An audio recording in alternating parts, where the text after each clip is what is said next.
రాష్ట్ర ప్రభుత్వం ఉద్యోగులు, ఉపాధ్యాయులు, పెన్షనర్ల సంక్షేమం కోసం ప్రతిష్టాత్మకంగా తీసుకురానున్న కొత్త employees health care trust digital health card scheme రూపకల్పనలో దొర్లిన కొన్ని ప్రాథమిక లోపాలు ఒక వర్గానికి తీవ్ర అన్యాయం చేస్తున్నాయి.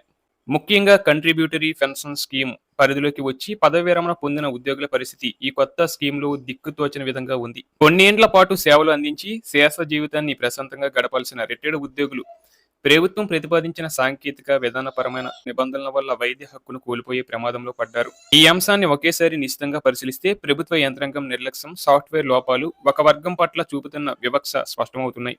ఈ పథకంలో రిటైర్డ్ ఉద్యోగులకు జరుగుతున్న ప్రధాన నష్టాన్ని విశ్లేషిస్తే అత్యంత కీలకమైనది గుర్తింపు సమస్య. ఓల్డ్ పెన్షన్ స్కీమ్ కింద పదవి విరమణ చేసిన వారికి ప్రభుత్వ ట్రెజరీ ద్వారా పెన్షన్ పేమెంట్ ఆర్డర్ నెంబర్ కేటాయిస్తారు.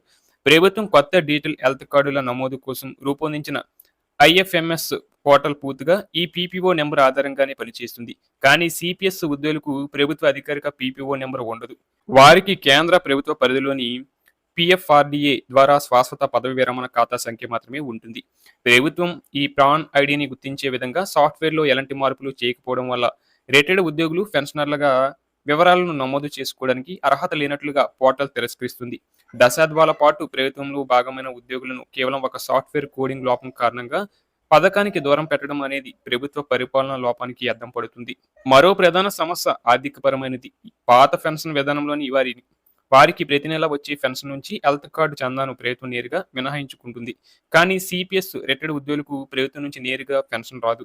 రిటైర్డ్ అయినప్పుడు వారి ఖాతాలో ఉన్న సొమ్ములు 60% విత్డ్రా చేసుకుని మిగిలిన 40% ఎల్ఐసి లేదా ఇతర ఇన్సూరెన్స్ కంపెనీలు డిపాజిట్ చేయడం ద్వారా నెలవారీ యాన్యుటీ పెన్షన్ పొందుతారు. దీనివల్ల వారి నుంచి చందా ఎలా వసూలు చేయాలనే దానిపై ప్రభుత్వం వద్ద ఎటువంటి నిర్దిష్ట ప్రణాళిక లేదు.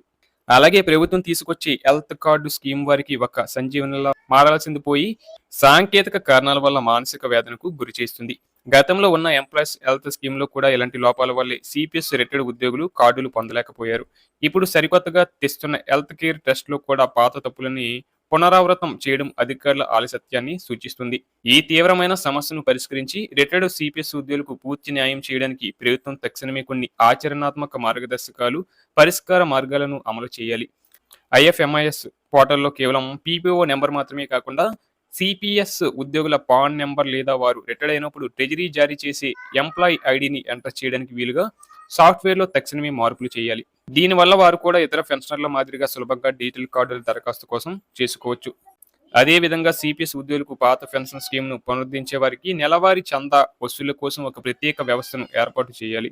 సిపిఎస్ రిటైర్డ్ ఉద్యోగుల యాన్యుటీ పెన్షన్ వచ్చే బ్యాంకు ఖాతాల నుంచి నేరుగా హెల్త్ ట్రస్టుకు చందా జమ అయ్యేలా ఈసీఎస్ లేదా ఆటో డెబిట్ సౌకర్యం కల్పించవచ్చు. లేదా ఏటా ఒకేసారి నిర్ణీత హెల్త్ స్కీమ్ చందాను ఆన్లైన్ చలన ద్వారా ప్రభుత్వ ఖాతాలో లేదా హెల్త్ కేర్ ట్రస్ట్ ఖాతాలో స్వయంగా చెల్లించే వెసులుబాటు కల్పించాలి.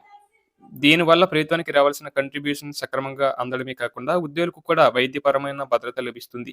భవిష్యత్తులో విడుదల చేయబోయే హెల్త్ కేర్ ట్రస్ట్ మార్గదర్శకాల్లో పెన్షనర్లు అనే పదానికి స్పష్టమైన నిర్వచనం ఇస్తూ అందులో ఓపీఎస్, సిపిఎస్ రిటైర్డ్ ఉద్యోగులు ఇద్దరు భాగమేనని స్పష్టంగా పొందుపరచాలి. దీనివల్ల క్షేత్రస్థాయిలో అధికారుల మధ్య లేదా ఆసుపత్రుల మధ్య యాజమాన్యాల వద్ద ఎలాంటి గందరగోళాలకు తావుండదు. వ్యవస్థలో వచ్చే మార్పులు లేదా పెన్షన్ విధానాలు ఉద్యోగుల ప్రాథమిక హక్కు అయిన ఆరోగ్య హక్కును కాలరాసే విధంగా ఉండకూడదు. ముఖ్యమంత్రి, ఆర్థిక, ఆరోగ్య శాఖల ఉన్నతాధికారులు తక్షణమే స్పందించి ఉద్యోగ సంఘాల డిమాండ్లను సానుకూలంగా పరిశీలించాలి. వెంటనే సాంకేతిక లోపాలను సరిదిద్ది రిటైర్డ్ సిపిఎస్ ఉద్యోగులకు కూడా ఎంప్లాయీస్ హెల్త్ కేర్ ట్రస్టులో భాగస్వాములను చేయాలి.